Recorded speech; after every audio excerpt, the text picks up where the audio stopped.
man is back. Oh, okay, oh my gosh, the ring got messed up. This is a 5 out of freaking 5. It is beat making time. Next week is E3 week. My album comes out next week. I have delivered something that's true, something but look at that, my God. This is your boy. All right, ladies and gentlemen of the YouTube citizens, y'all know who this is. This is your boy, That's the True Inferno. Back at it with another Call of Duty Modern Warfare commentary video for you guys. And by the time you're watching this, yesterday was my birthday. So yeah, I just want to throw that out there. And I was out of town, and the day this video dropped, I would be returning back home from being out of town for my birthday. But that's beside the point. So I gave you guys a little bit of a teaser of what I'm going to talk about this week. So yeah, I gave that teaser last week. So this story broke either last week, Tuesday or Wednesday. I think it was Wednesday. But some video games news broke, and it was really big. And this is more of a video game channel than a real life sports channel. So I had to talk about that first. And I was talking about how the Xbox Series X and Xbox Series S might have a release date, which I said might be November 6th. And how the Halo Infinite game is pushed back. It's delayed to 2021. Sometime 2021. We don't know when, but we know it's being delayed to 2021. Now, what news did I push back to this week? College football. More than likely, it's not happening. So, for those of you who are new to college football, it is completely different from the NFL. Now, I'm not talking about, well, in general rules. Like, oh yeah, if you score a touchdown, that's 6 points, and then you get the extra point at 7. You know, there's offsides. No, I ain't talking about that. I'm talking about how they're run. So you got like 112 colleges that have a football team. And within those 112 colleges, you know, they have their own conferences, with the exception of one, which is Notre Dame, because they're greedy and they want the money. But that's another story for another day. And within those conferences, you got the top 5 power conferences. So you got the Power 5 or the power conferences pretty much. So these are the big dogs right here. So we're talking about the ACC, the SEC, the Big 12, the Big 10, and the Pac-12. Those 5 are the top 5 right there. That's the cream of the crop right there. Now, out of those 5, 2 of those 5 conferences, they met, well, individually, you know, within their own conferences, wherever the presidents and whatever. And they basically came to the conclusion that because of the you-know-what virus, there will not be any college football this fall. Now, however, the Big Ten pushed it back to the spring, saying, oh, yeah, we're going to get this going in the spring. Pac-12, on the other hand, is like, no, it's not happening. So there's that. Now, that's not just for college football. I believe in both conferences, that's for all fall sports. So wherever sport that they normally play during the fall, it's not happening. It's not happening this year. And again, with the Big Ten, they're trying to push college football back to the spring. So we'll see how that goes. And, you know, it's interesting because you got a little thing called the NFL draft that normally take place in April, which is still technically spring. So we'll see how that goes. Now, this is really, really big because while the Big Ten and the Pac-12, they basically like canceling the season. And it was funny because I know the Big Ten, they had a schedule. Like they had a schedule where there was going to be like, okay, there'll be no conference games. Michigan, Ohio State, they will not play in the last day of the regular season, which is dumb. I don't know who came up with that idea. They already play on the last day of the regular season. Obviously, after that, then you got the conference championship game. But aside from that, Michigan and Ohio State always play in the last game of the regular season. But because of how they did their schedule before they just flat out canceled it, they were not going to do that. I'm like, are y'all sick in the heads? Like, what's wrong with y'all? But ultimately, they canceled the college football season, or Big Ten case, they pushed it back. Pac-12, on the other hand, they canceled it. Now, the Big 12, on the other hand, they met, if memory serves correctly, around that same time as the Big 10 and the Pac-12 did. And the Big 12 is like, yo, we still going to have our season. We still going to play. Now, I don't recall them coming out with a schedule in terms of like whether they do a conference-only type of scheduling or they going to go with a normal schedule where they would play amongst each other and against other teams from other conferences. I don't know. More likely, they're going to keep it within their own conference. So the Big 12, we're looking at Oklahoma State, Texas, TCU, I believe Texas. Yes, Texas A&M a part of that. Kansas and Kansas State. and whoever else is a part of that. Oh, Baylor, that's another Texas team. So there's a lot of Texas teams within the Big 12. So I can actually see them doing a bubble thing where it's like, okay, everybody go to Texas, and we just play our games there. I can see that happening with the Big 12 since the majority of the teams, or at least half of the teams in the Big 12, or close to half, whatever it can be, are all in Texas. So I can see that happening. But at the same time, if they do the bubble thing, but they treat this like Major League Baseball, where it's like, okay, the home team would go over there, and then whatever, like, oh, if you're the home team, then you're gonna be playing your stadium, and then the away team will come to your stadium. They do that crap instead of keeping everybody secure in the bubble. It's not gonna last. It's not gonna last. Now the ACC and the SEC, we have not heard from them as far as I know. We have not heard from them at this point in time. Now, some of you are probably wondering, okay, so you got these conferences, you got all of these colleges that have football teams, and you got the Power 5. So who governs over all of them? Like, who's the commissioner? There's no such thing. There is no one person that, like, rules over college football. So it's not like Adam Silver with the NBA. It's not like Roger Goodell with the NFL. It's not like MLB who had their own commissioner and the NHL who had their own commissioner.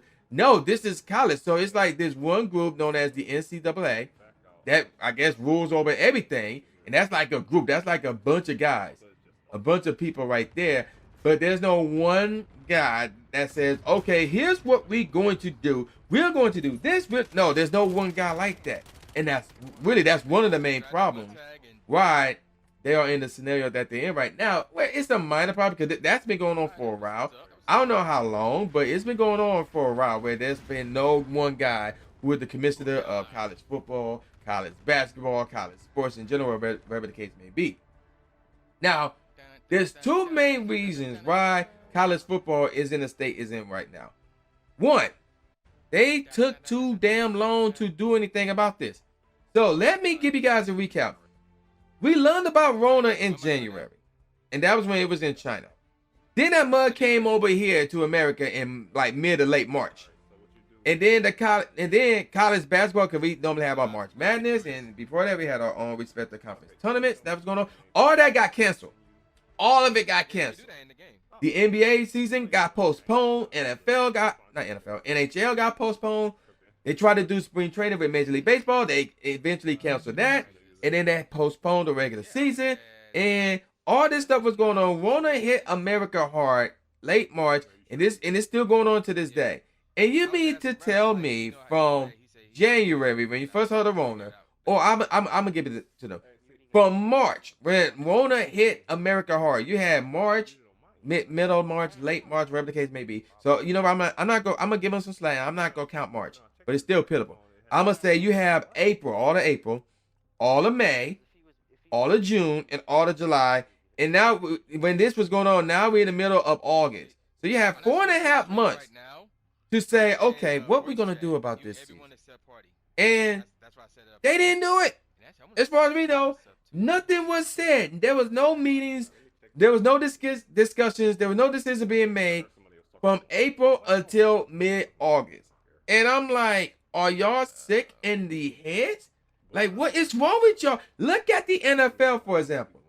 The NFL, normally their season starts in September. Their preseason starts in August. They had all that time, and yet they got their gears together. They had the player union, all that stuff. Now, unfortunately, college sports don't have a player union. That's another story for another day. But still, though, they got all their stuff together, and we could it's still unsure. They still working it out, but at least they discussing it. They have discussions. They're talking about it, and this has been going on for quite some time now. They pushed the draft back, so I mean they've been talking for months ever since Rona hit. And you mean to tell me college football, none of these conferences, NCAA has said nothing to each other about Rona until mid-August?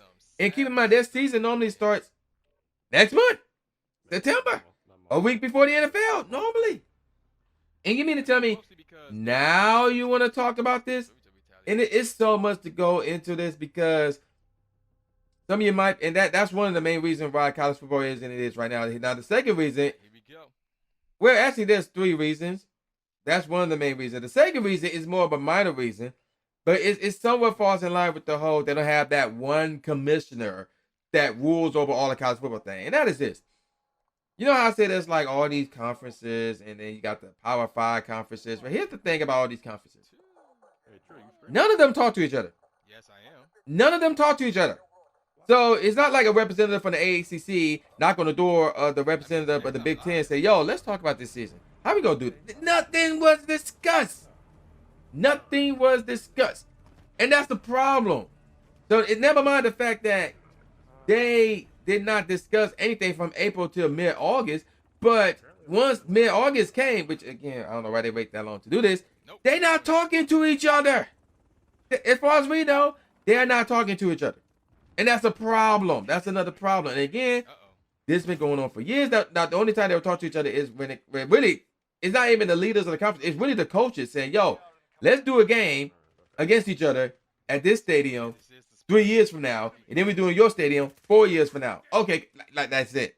The coaches talk to each other instead of games. That's it. But in terms of the leader of these conferences, they don't say shit to each other. And I'm like, what are y'all doing?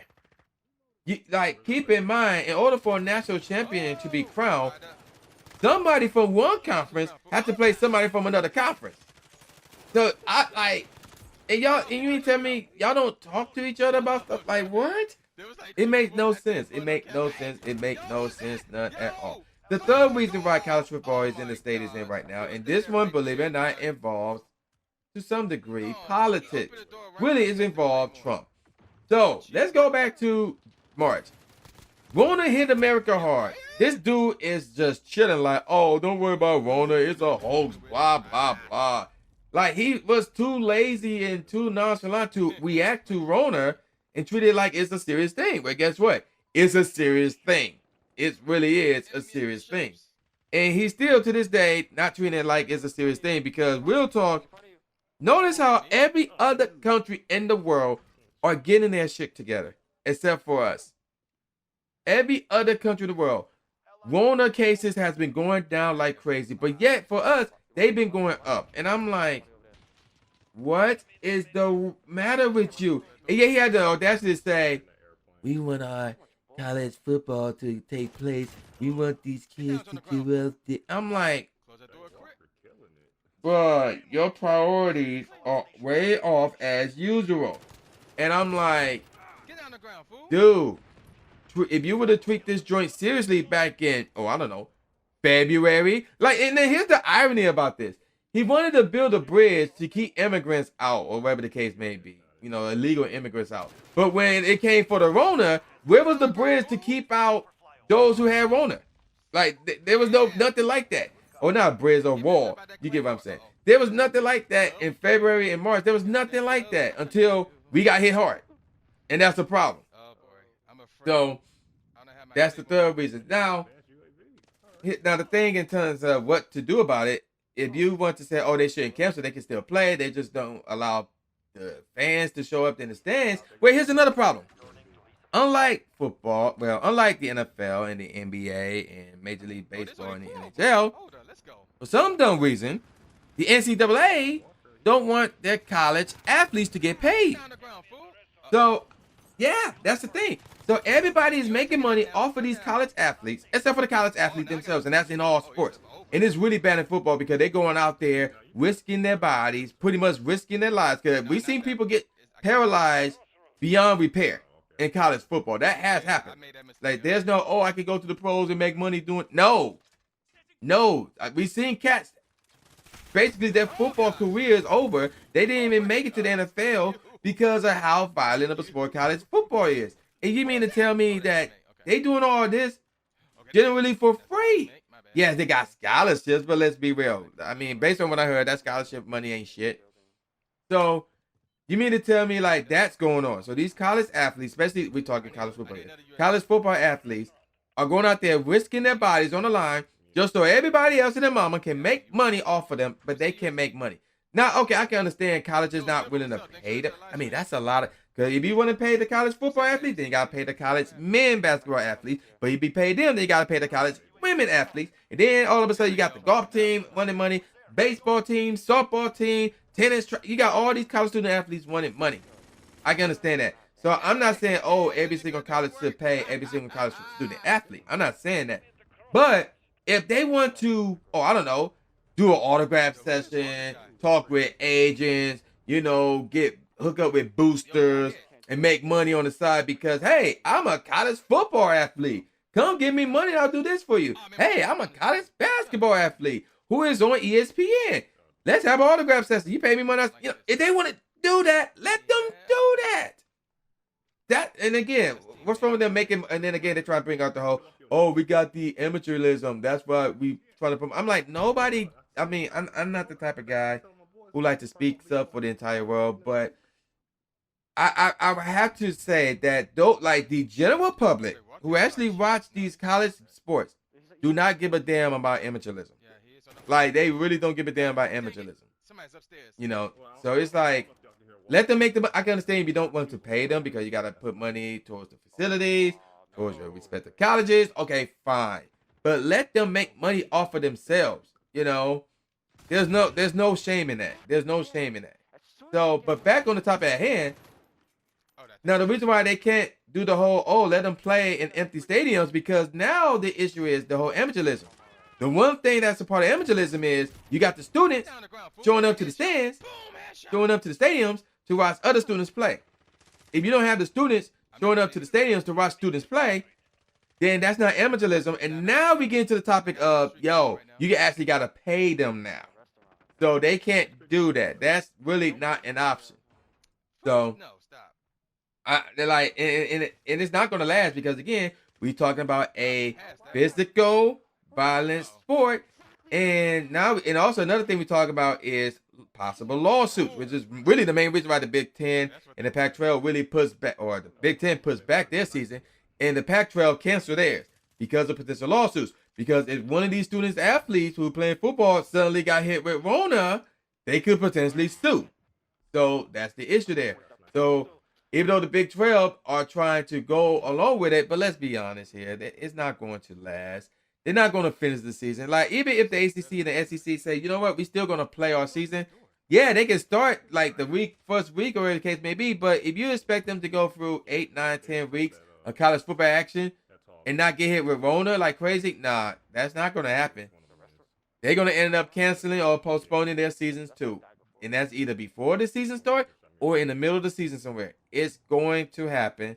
So, because of the fact that these colleges and these conferences, whatever the case may be, were too slow and was too lazy and was too busy put their hands up in their ass and not doing anything about Rona, like with 4 months in advance, because they didn't do that because Trump is a dumbass, and because they're not talking to each other, they will not have a completed college football season. And even though some of the players and the coaches, they do want to play, like some of them do want to play, and others like, yeah, I don't want Rona. So it's really iffy. Me personally, I think that, they should just cancel it or push it back to March and actually come up with a plan. Because I'm gonna be honest with you, unless Biden wins the election and he put that coronavirus plan into action immediate, and he wanted me to get he wanted me to get knighted in or whatever the case may be until January. And as soon as that happened, he put that Rona plan into action immediately. There won't be a college football season, not even in the spring, unless y'all push it back to April. And that's when the draft happens. So now you talk about, should these juniors and seniors and maybe even sophomores risk their lives or risk their college football careers to play a spring season instead of just training for the draft? Oh my God. Too many questions, and because of how slow college football as a whole react to it, and because how stupid Donald Trump is, there will not be college football in 2020. There will not be college football, in my opinion, in early 2021. Now, late 2021, that it could happen. It could come back. But, yeah, that's where I'm at on that. And I'm going to call it a wrap. So, with all that said, y'all know who this is. This is boy New Jake Aspie, a.k.a. the New Stephen A. Smith, saying peace out, y'all, and I'll see y'all next time. Yeah.